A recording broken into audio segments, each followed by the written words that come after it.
പുതിയ വഖഫ് ആക്ട്, അതായത് വഖഫ് ആക്ട് 2025 എന്ന പേരിൽ അറിയപ്പെടുന്ന വഖഫ് ആക്ട് പാസ്സാക്കിയിട്ട് ഇപ്പോൾ ഏതാണ്ട് ദിവസങ്ങളേ ആയുള്ളൂ. ഒരുപാട് വിവാദപരമായ വിഷയങ്ങൾ അതിനകത്ത് ഉൾക്കൊള്ളിച്ചാണ് ആ ബില്ല് കൊണ്ടുവന്നതും അത് ഒരുപാട് ചർച്ച ചെയ്തു. പ്രതിപക്ഷം അതിനെ എതിർത്തെങ്കിൽ പോലും ആ ബില്ല് അവസാനം പാസ്സായി. ആ ബില്ല് പാസ്സായി രാഷ്ട്രപതിക്ക് അയച്ചു. രാഷ്ട്രപതി അന്ന് തന്നെ ഒപ്പിട്ടു, പിറ്റേന്ന് തന്നെ ഒപ്പിട്ടു. അത് ആക്റ്റായി, ഗസറ്റിൽ നോട്ടിഫൈ ചെയ്തു, നിയമമായിട്ട് മാറി. അപ്പോൾ അതിൻ്റെ ഇങ്ങനെയുള്ള ഒരു ആക്ടിനെ ചോദ്യം ചെയ്തുകൊണ്ട് ഒരുപാട് ഹർജികൾ സുപ്രീം കോടതി വന്നു. അപ്പോൾ അതിൽ മുസ്ലിം ലീഗ് കൊടുത്തിട്ടുണ്ട്, മുസ്ലിം പേഴ്സണൽ ലാ ബോർഡ് കൊടുത്തിട്ടുണ്ട്, പല ആളുകളും അങ്ങനെ വേറെയൊക്കെ കൊടുത്തിട്ടുണ്ട്. അപ്പോൾ അത് ജസ്റ്റിസ് സഞ്ജീവ് ഖന്നയുടെ നേതൃത്വത്തിലുള്ള ബെഞ്ചാണ് അതിനകത്ത് ഒരു തീരുമാനം എടുക്കേണ്ടതായിട്ട് വന്നത്. സാധാരണഗതിയിൽ ഒരു നിയമം, ഈ പാർലമെൻറ്റ് പാസ്സാക്കുന്ന നിയമം അല്ലെങ്കിൽ നമ്മുടെ അസംബ്ലി നിയമസഭ പാസ്സാക്കുന്ന നിയമം, ഇതൊന്നും സാധാരണഗതിയിൽ ഒരു നിയമം സ്റ്റേ ചെയ്യാറില്ല. അപ്പോൾ അത്രത്തോളം ഗുരുതരമായ സാഹചര്യങ്ങളിൽ മാത്രമേ സ്റ്റേ ചെയ്യാറുള്ളൂ.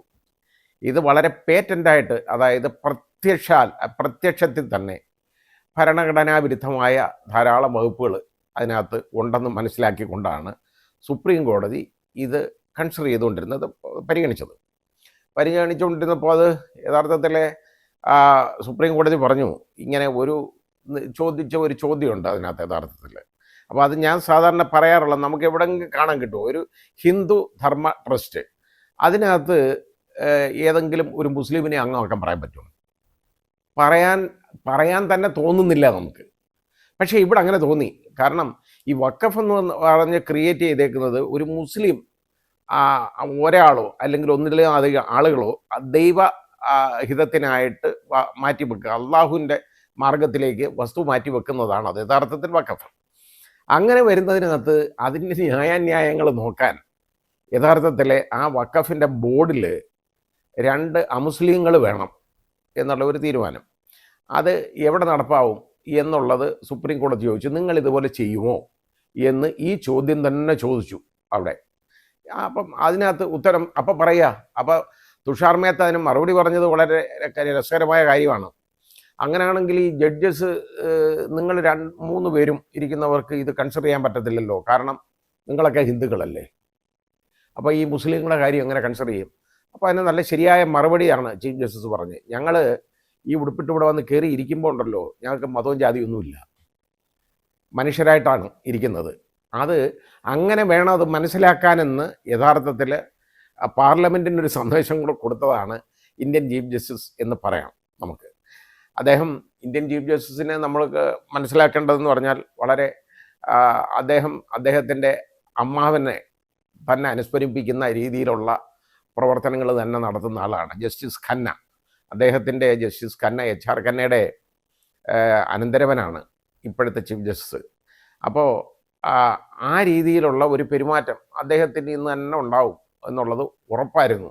എനിക്കറിയാം ഈ നിയമം വരുന്ന ഉടനെ ഇവർക്ക് വാചകങ്ങൾ പോലും പറയാനില്ല. അതായത് നല്ല ഭൂരിപക്ഷം അവിടെ പാർലമെൻറ്റിലുണ്ട്, രാജ്യസഭയിലും ഭൂരിപക്ഷമുണ്ട്, ലോക്സഭയിലും ഭൂരിപക്ഷമുണ്ട്. ആ ഒരൊറ്റ കാരണം മുതലെടുത്തുകൊണ്ട് ഒരു നിയമം അങ്ങ് ഉണ്ടാക്കിയെടുക്കുകയാണ്. അതിനകത്ത് അത് ആക്കി കഴിഞ്ഞാൽ ഇവിടെ സുപ്രീം കോടതി എന്ന് പറഞ്ഞൊരു കോടതിയുണ്ട്. ആർട്ടിക്കിൾ 142 അനുസരിച്ചുള്ള പ്രത്യേക സവിശേഷ അധികാരങ്ങളുള്ള കോടതിയുണ്ട് എന്നുള്ള ഒരു കാഴ്ചപ്പാട് വേണ്ടേ? അപ്പോൾ ഈ ആളുകളെ കോടതിയിലേക്ക് തള്ളിവിടുന്നത് എന്താണ്? ഇത് വേറെ ആർക്കും ഇതെങ്ങും പറയാനില്ല ഈ കാര്യം. ഇത് മാത്രമല്ല, ഇനി വഖഫ് ബൈ യൂസർ എന്ന് പറയുന്ന ആ പ്രൊവിഷൻ ഇല്ലാതായി അതിനകത്ത്. കാരണം നിയമം അങ്ങോട്ട് വന്നപ്പോൾ വഖഫ് ബൈ യൂസർ ഇല്ല. കാരണം അതൊക്കെ രജിസ്റ്റർ ചെയ്തതാണ്. അത് ഇപ്പോൾ ഡൽഹി ജുമാ മസ്ജിദ് സുപ്രീം കോടതി ചീഫ് ജസ്റ്റിസ് ചോദിച്ചാണ്. അതായത് അത് നൂറ്റാണ്ടുകൾ പഴക്കമുള്ളതാണ്, അത് എവിടെ രജിസ്റ്റർ ചെയ്യണം? അത് രജിസ്റ്റർ ചെയ്യുന്നതിന് തടസ്സമൊന്നും ഇല്ലായിരുന്നല്ലോ എന്നുള്ളതാണ് അതിന് മറുപടി. അത് രജിസ്റ്റർ ചെയ്യാൻ സൗകര്യപ്പെടുന്നില്ല. ഇപ്പോൾ അങ്ങനെ ഇല്ലെങ്കിൽ ഇതെല്ലാം എടുക്കാൻ പറ്റുമോ? അപ്പോൾ ആ രീതിയിലുള്ള ഒരു കാഴ്ചപ്പാടോടു കൂടിയാണ് ഈ നിയമം കൊണ്ടുവന്നത്. കാരണം ഇതിനൊന്നും അല്ല, ഇത് ആരെയും നന്നാക്കാനൊന്നും അല്ല കൊണ്ടുവന്നത്. അതായത് ഈ ജനങ്ങളെ തമ്മിലടിപ്പിക്കുക, മതത്തിൻ്റെ പേരിൽ തമ്മിലടിപ്പിക്കുക എന്നുള്ളതല്ലാതെ വേറൊന്നുമില്ല. ഇത് ഏതാണ്ട് ഈ നിയമം വരാൻ നേരത്തെ ഇവിടെ എല്ലാവരും പറഞ്ഞല്ലോ, ഇവിടെ വന്നിട്ട് ഒരു 50 പേരങ്ങ് BJP ചേർന്നു ഇവിടെ മുനമ്പത്ത്. അത് വളരെ അവരെ കാര്യം നടക്കുകയാണ്. അപ്പോൾ നമ്മൾ മനസ്സിലാക്കണം, ഈ നിയമം കൊണ്ട് എന്തെങ്കിലും പ്രയോജനം മുനമ്പം നിവാസികൾക്കുണ്ടോ? ഒന്നുമില്ല. ഒരു യാതൊരു പ്രയോജനം അവർക്ക് ഇതുകൊണ്ട് കിട്ടത്തില്ല, ഒന്നുമില്ല. പക്ഷേ ഏതാണ്ട് ഇതങ്ങ് അവർക്ക് ഏതാണ്ട് ഉരുട്ടി കൊടുത്ത മാതിരിയാണ് ഇവിടെ വന്നങ്ങോട്ട് പറഞ്ഞത്. അവസാനം നമ്മുടെ ബഹുമാന്യനായ മന്ത്രി സുരേഷ് ഗോപി ഉണ്ടല്ലോ, അദ്ദേഹം വന്ന് ഏതാണ്ട് വലിയ കാര്യം നടത്തിയെന്നും പറഞ്ഞങ്ങ് പ്രസംഗിച്ചിട്ട് പോയി. വേറെ ജോർജ് കുര്യൻ, അതുപോലെ അവസാനം കിരൺ റിജ്ജു വന്നു കേട്ടോ, ന്യൂനപക്ഷ ഇതിൻ്റെ അതായത് മന്ത്രിയായിട്ടിരിക്കുന്ന ആൾ വന്നപ്പോൾ ചോദിച്ചു, ഇതുകൊണ്ട് ഇവർക്ക് വല്ല പ്രയോജനം ഉണ്ടോ എന്നുള്ള ചോദിച്ചു. അത് കോടതി പോകണമെന്ന് കേട്ടോ. അതായത് ഇവിടെ ട്രിബ്യൂണലിൽ പോകണം, അത് കഴിഞ്ഞ് ഹൈക്കോടതി പോകണം, ഹൈക്കോടതിയിൽ നിന്ന് പിന്നെ സുപ്രീം കോടതി പോകണം, അങ്ങനെ ഇതിൻ്റെ തീരുമാനം എടുക്കുന്നു. അതിന് ഈ നിയമത്തിൻ്റെ ആവശ്യം വല്ലതും ഉണ്ടോ ഇവർക്ക് കോടതി പോകണമെങ്കിൽ? അപ്പം ഞാൻ ഇതിനെക്കുറിച്ച് പറഞ്ഞാണ് ഈ മുനമ്പം നിവാസികൾക്ക് ഇതുകൊണ്ട് യാതൊരു പ്രയോജനവും കിട്ടത്തില്ല. ഈ നിയമം മൂലം അവർക്കൊന്നുമില്ല. പക്ഷേ BJPയെ സംബന്ധിച്ചിടത്തോളം അവർക്കൊരു വലിയ കാര്യമാണ്. കാരണം ഏതാണ്ട് ഈ മുസ്ലിങ്ങളെന്ന് പറയുന്നവർ ഏതാണ്ട് വലിയ കുഴപ്പം കാണിക്കുന്നവരാണെന്നും അവരുടേതെല്ലാം അവർ ജനങ്ങളുടെ സ്വത്ത് പിടിച്ചെടുക്കുകയാണെന്നും ആരാരുടെ വസ്തു പിടിച്ചെടുക്കുന്ന കാര്യമാണ് നമ്മുടെ ബഹുമാന്യനായ പ്രധാനമന്ത്രിയൊക്കെ പറയുന്നത്. ഇത് ആരെയും പിടിച്ചെടുക്കാൻ വഖഫിൽ എന്തൊന്നും അങ്ങനെ എടുക്കാൻ പറ്റത്തില്ല. ഇപ്പം ഗവൺമെൻറ്റിൻ്റെ പ്രോപ്പർട്ടി എനിക്ക് വഖഫ് ചെയ്യാൻ പറ്റത്തില്ല. അപ്പോൾ അത് ആ രീതിയിലാണ് ഓരോരുത്തരുടെ വസ്തുക്കളെല്ലാം കൈക്കലാക്കുകയാണ് എന്നുമൊക്കെയാ പറയുന്നത്. ഇത് ആരുടെ വസ്തു കൈക്കലാക്കുന്നതായി പറയുന്നത്? വഖഫ് മൂലം ആരും ആരുടെയും വസ്തുക്കൾ കൈക്കലാക്കത്തില്ല. ഇനി ഇവിടെ വഖഫ് ബോർഡ് മുനമ്പം നിവാസികൾക്ക് നോട്ടീസ് കൊടുത്തു, അവിടെ വസ്തു വാങ്ങിച്ചു വരും. വസ്തു വാങ്ങിച്ചേക്കുന്ന ആരുടെ നിന്നാണ്? ഫറൂഖ് കോളേജിൻ്റെ നിന്നാണ്. ഈ ഫറൂഖ് കോളേജിന് വസ്തു എങ്ങനെ കിട്ടി? സിദ്ദീഖ് സേട്ട് എന്ന് പറയുന്ന ആൾ വഖഫ് ചെയ്തു എന്നാണ് പറയുന്നത്. പക്ഷെ അത് വഖഫ് അല്ല. അത് അവർ പറയുന്ന പോലെ ഇവരുടെ ഒരു ട്രസ്റ്റാണ് ക്രിയേറ്റ് ചെയ്തേക്കുന്നത്, അല്ലാതെ വേറെ ഒന്നുമില്ല. അത് ദാനമാവത്തില്ല. കാരണം ഗിഫ്റ്റ് ആവണമെങ്കിൽ അതിനകത്ത് കണ്ടീഷൻ പാടില്ല. ഇത് കണ്ടീഷണൽ ഗിഫ്റ്റ് എന്ന് പറയുന്നത് it is no gift. Conditional gift എന്ന് പറയുന്നത്, അതായത് വ്യവസ്ഥ വെച്ചുള്ള ദാനം എന്ന് പറയുന്നത് ദാനമല്ല നിയമത്തിൽ. അതിന് യാതൊരു വിലയില്ല. അപ്പോൾ അത് ഒരു നിയമപ്രാബല്യമുള്ള ഒരു കാര്യമല്ല, വോയിഡാണ്. അതായത് ജനനാൽ പരം അസാധുവാണ് അങ്ങനെയുള്ള ദാനം എന്ന് പറയുന്നത്.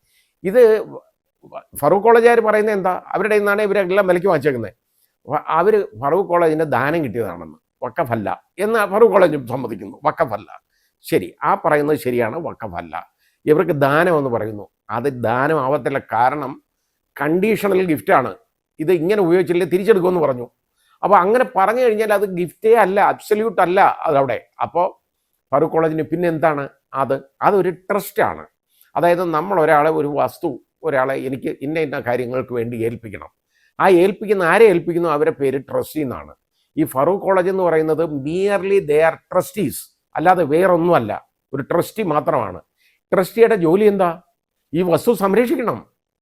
അതല്ലാതെ വിറ്റത് തിന്നാവകത്തില്ല എടുത്ത് ഇവിടെ ചെയ്തേക്കുന്ന മാതിരി വസ്തു സംരക്ഷിക്കണം. അതിന് ഈ പല ആളുകളും ഇത് കാശ് കൊടുത്ത് വസ്തു വാങ്ങിച്ച് കഷ്ടമാണ്, അവർ നോക്കാതെ വാങ്ങിച്ചതാണ്, ശരിയായ നിയമം അവർക്ക് അറിഞ്ഞുകൂടാത്തതുകൊണ്ട് വാങ്ങിച്ചതാണ്. അപ്പോൾ ഇത് യഥാർത്ഥത്തിൽ അവർക്ക് ഫറൂഖ് കോളേജിൻ്റെ ടൈറ്റിലൊന്നുമില്ല, ഇതിനകത്ത് ഒന്നുമില്ല. അവർ ട്രസ്റ്റി മാത്രമാണ്. ആ ട്രസ്റ്റിയുടെ അതിനകത്ത് ആ ട്രസ്റ്റ് ഡീഡ് എന്ന് പറയുന്ന ആ ആധാരം എന്ന് പറയുന്നത് വഖഫ് ആധാരമല്ല യഥാർത്ഥത്തിൽ.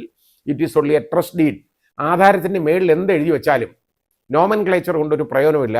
അതിൻ്റെ കണ്ടൻസിനാണ്, അതിൻ്റെ ഉള്ളടക്കത്തിനാണ് വില.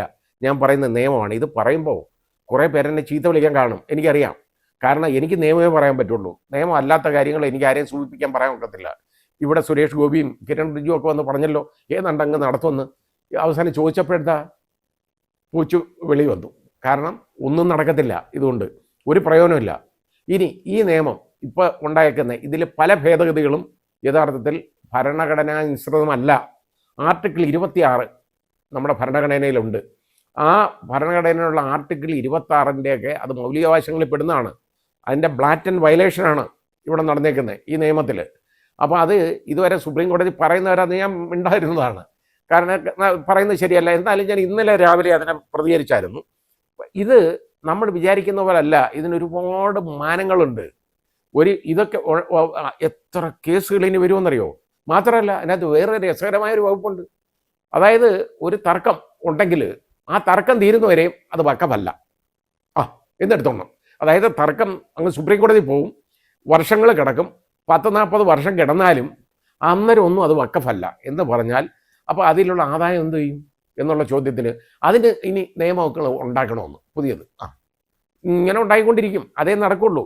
ഇത് ഈ മുനമ്പത്തുകാരുടെ കാര്യത്തിനകത്താണെങ്കിൽ യഥാർത്ഥത്തിൽ ആ സിദ്ദിഖ് സേഠിൻ്റെ അനന്തരാവകാശികളുണ്ടല്ലോ, അവരുടെ ഇന്ന് ആധാരം എഴുതി വാങ്ങിക്കണം.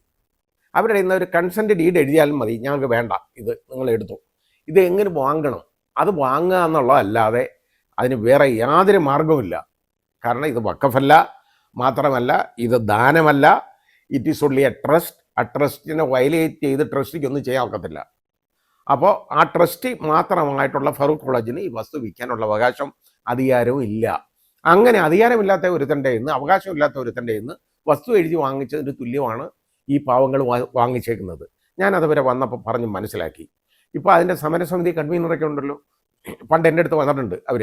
പക്ഷേ അവർ തിരിച്ചറിഞ്ഞ് തുടങ്ങിയെന്ന് എനിക്ക് തോന്നുന്നു ചതിവ്. ഇതൊക്കെ രാഷ്ട്രീയമാണ്. നിങ്ങൾ രാഷ്ട്രീയം കളിക്കാൻ ഇരിക്കരുത്. നിങ്ങൾ നേരായ മാർഗത്തിലോട്ട് പൊക്കോളൂ. നിയമം വഴി നിങ്ങൾ നീങ്ങുക. നിങ്ങൾ രാഷ്ട്രീയം കളിക്കരുത്. ഇത് സർക്കാരിന് തീർക്കാൻ പറ്റുന്ന പ്രശ്നമല്ല ഒരിക്കലും. ഈ രണ്ട് സർക്കാർ, കേന്ദ്ര സർക്കാരിനും തീർക്കാൻ പറ്റത്തില്ല, കേരള സർക്കാരിനും ഇത് തീർക്കാൻ പറ്റത്തില്ല. നിങ്ങളുടെ പ്രശ്നം തീർക്കുന്നത് നിയമപരമായിട്ടുള്ള രീതി മാത്രമേ വെക്കുള്ളൂ. പിന്നെ വേറൊരു കാര്യമുള്ളതെന്ന് പറഞ്ഞാൽ, രജിസ്റ്റർ ചെയ്യണമെന്ന് പറഞ്ഞാൽ കോടതി ചോദിച്ചു. ഇപ്പോൾ കോടതി വിധി നള്ളിഫൈ ചെയ്യാൻ നിയമം ഉണ്ടാക്കാൻ പറ്റുമോ?